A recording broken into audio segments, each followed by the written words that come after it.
Hello दोस्तों, happy new year. नए साल के लिए बहुत ही बढ़िया केक लेकर आई हूँ आज मैं आपके लिए।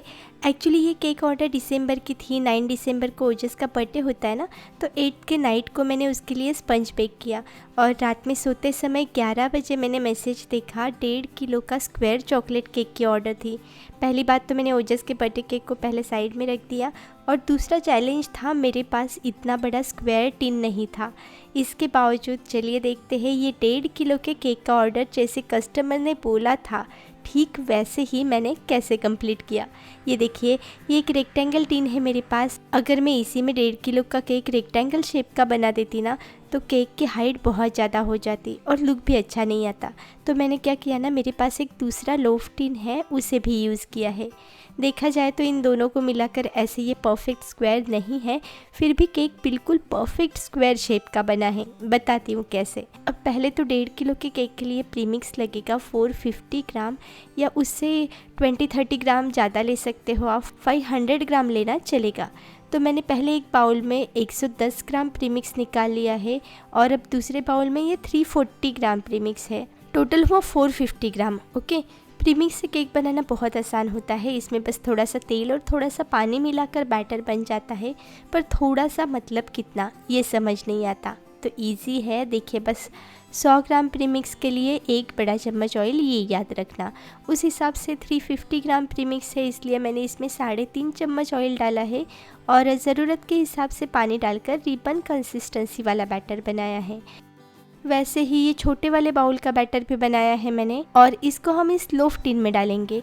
एकदम थोड़ा सा बैटर है तो लोफ टिन में ना इसे फैला कर डालना होगा। स्क्वायर शेप के केक ना देखने में बहुत अच्छे लगते हैं, पर फिनिशिंग करने में, उसके कॉर्नर्स ठीक करने में ना जान निकल जाती है। पर ठीक है, इस ऑर्डर के बहाने रोज अलग अलग केक करने को मिल रहा है ना, इसी से बहुत मज़ा आ रहा है मुझे। दोनों केक को एक साथ अगारो के OTG में मैंने 180 डिग्री सेल्सियस पर बेक किया है। बहुत ही बढ़िया से बेक हुए हैं केक। कमेंट्स में आधे से ज़्यादा कमेंट्स पूछते हैं आप प्रीमिक्स कौन सा यूज़ करते हो। तो दोस्तों, मैं पिल्सबरी या मोस्टली प्रिस्टिन का प्रीमिक्स यूज़ करती हूँ। एक्चुअली वीडियो में मैं हमेशा सारी चीज़ें एकदम डिटेल में बताती हूँ। अगर आप पूरा वीडियो ध्यान से देखा करो तो आपको केक की कोई क्लासेस भी नहीं करनी पड़ेगी।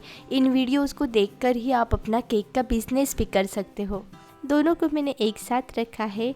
ये देखिए, ये स्क्वायर तो नहीं है, पर अब मैं क्या करूँगी ना, ये जो छोटा वाला केक है ना, इसको सेंटर से ऐसे कट करूँगी। और अब देखिए, ये जो बचा वाला केक है ये परफेक्ट स्क्वायर है। पहले इस बड़े वाले केक के लेयर्स कट करेंगे हम।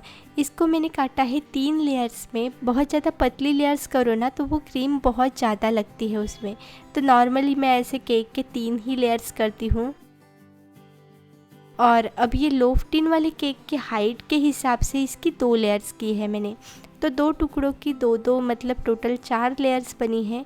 पर बड़े केक से मैच करने के लिए मैंने 3 ही लेयर्स इसकी यूज़ की है और जो एक्स्ट्रा का स्पंज था वो घर में खाने के लिए रखा है। ये देखिए, लेंथ तो दोनों की 7.5 इंच है और ऐसे देखो तो ये 6 इंच और ये 1.5 इंच है, तो हुआ ना 7.5 इंच। चलिए, अब स्क्वायर का टेंशन ख़त्म होने के बाद मैंने अगारो के स्टैंड मिक्सर में क्रीम को अच्छे से व्हिप किया है।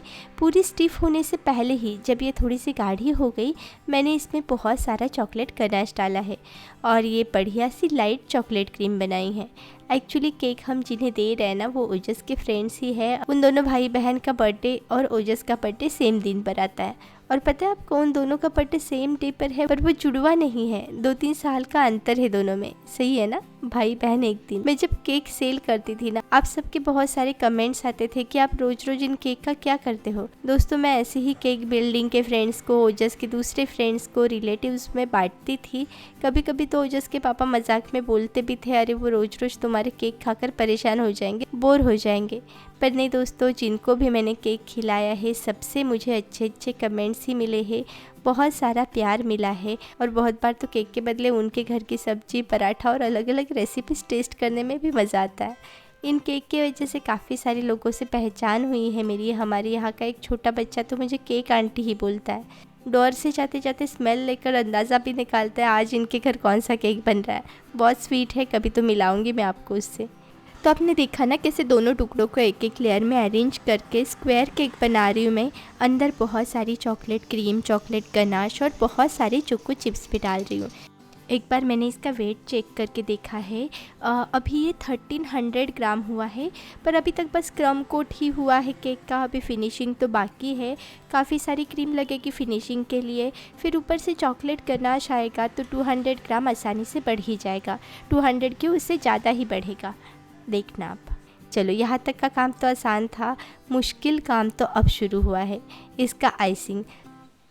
तो मैंने पाइपिंग बैग में क्रीम भरकर ऐसे केक पर लगाऊंगी ताकि इवनली लग जाए ये। तो आपको जो वे अच्छा लगे आप करो। मैंने तो केक को सारे साइड में अच्छे से क्रीम लगाई है, टॉप पर भी लगाई है, और अब एकदम धीरे धीरे से इस स्टील के स्क्रैपर की हेल्प से केक का फिनिशिंग करूँगी मैं। ये स्टील का स्क्रैपर जब से ख़रीदा है मैंने, तब से इतना यूज़ हुआ है ना, इसका सारे पैसे वसूल हुए हैं। तो जहाँ पर क्रीम थोड़ी सी कम है वहाँ पर लगा रही हूँ, जहाँ पर ज़्यादा है वहाँ से निकाल रही हूँ। जैसे भी हो केक को फिनिशिंग करने की कोशिश कर रही हूँ। छोटा स्क्वायर होता तो भी हो जाता, ये काफ़ी बड़ा है तो थोड़ा सा डिफ़िकल्ट हुआ है मुझे भी इस बार। मतलब पूरा केक बनाने में जितना समय नहीं लगा ना, उतना इन कॉर्नर्स को ठीक करने में लगा है। और कॉर्नर्स के लिए फाइनली मैंने ये छोटा वाला स्क्रैपर ही निकाल लिया। ये छोटे स्क्रैपर्स भी ना ऐसा छोटा छोटा काम करने में बहुत हेल्पफुल रहता है। चलिए, अब जितना हो सके फिनिशिंग मैंने कर लिया है। अब एक छोटा सा वाटर ब्रेक तो बनता है। अब नेक्स्ट हमें इसे गनाश से कवर करना है। तो गनाश के परफेक्ट मेजरमेंट्स बहुत बार बताए हैं मैंने आपको, उसी हिसाब से ऑलमोस्ट 300 ग्राम का चॉकलेट गनाश बनाया मैंने। उसमें से काफ़ी सारा हमने लाइट चॉकलेट क्रीम बनाते समय यूज़ किया, फिर चॉकलेट के लेयरिंग में बीच में भी एक्स्ट्रा गनाश डाला था, और उसमें से जो बचा है एकदम पोरिंग कंसिस्टेंसी का बनाया है मैंने इसे। ध्यान रखना, गनाश ना ज़्यादा ठंडा हो और ना ही गर्म, एकदम नॉर्मल टेम्परेचर पर आने के बाद इसे यूज़ करना। और अब स्टील की एक प्लेट में एक स्टैंड के ऊपर मैंने इस केक को रख दिया है, और अब एकदम पेशेंस से धीरे धीरे से मैं इस पर गनाश डाल रही हूँ। ऐसे ही पूरे केक को हम कवर करेंगे।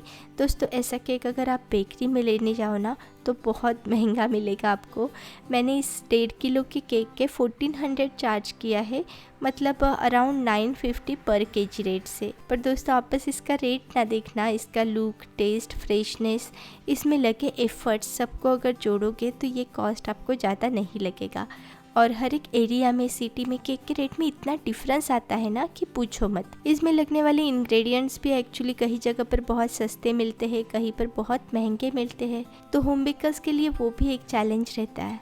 आप कौन से एरिया में रहते हो, वहाँ पर केक के रेट्स कैसे हैं, ये कमेंट्स में मुझे ज़रूर बताना। और अगर आप होम बेकर हो तो इस केक का कितना चार्ज करते वो भी ज़रूर लिखना। गनाश से कवर करने के बाद ना मैंने केक को एक छोटी सी प्यारी सी बॉर्डर बनाई है। बॉर्डर बनाने के बाद केक का लुक और भी बढ़िया हुआ है। फिर ऊपर का डेकोरेशन तो एकदम सिंपल रखा है मैंने। ये डिज़ाइन एक्चुअली बच्चों ने ही इंटरनेट से ढूंढकर बताई थी, उसमें से सारी चीज़ें मेरे पास नहीं थी, तो जो चीज़ें अवेलेबल थी उसी से मैंने इस केक को डेकोरेट किया है। कॉर्नर वाली लाइंस की आइडिया भी बहुत ही गजब की लगी मुझे। सिंपल डिज़ाइन है पर एकदम ट्रेंडी लुक आया है केक में। गोल्डन बटरफ्लाई भी इस चॉकलेट के कलर पर बहुत ही अमेजिंग लग रहा है। तो अच्छे से इसका पैकिंग करके दिया है मैंने। और हैप्पी बर्थडे के टॉपर के नीचे मैंने आर्या और वरद दोनों भाई बहनों का नाम लिखा है। तो अच्छे से इसका पैकिंग करके दिया है मैंने। और भी कुछ केक के ऑर्डर्स उनसे आई थी रिसेंटली, वो भी मैं आपके साथ ज़रूर शेयर करूँगी। तो वीडियो आपको कैसा लगा कमेंट्स में मुझे ज़रूर बताना। अच्छा लगा तो इसे लाइक, शेयर और सब्सक्राइब कर देना। अगर आप मेरे चैनल पर नए हो या मेरा वीडियो पहली बार देख रहे हो तो नीचे का लाल रंग का सब्सक्राइब बटन दबाकर बेल आइकन को भी क्लिक करना, जिससे आपको मेरे नई वीडियो के बारे में सबसे पहले पता चलेगा। वीडियो देखने के लिए बहुत बहुत शुक्रिया।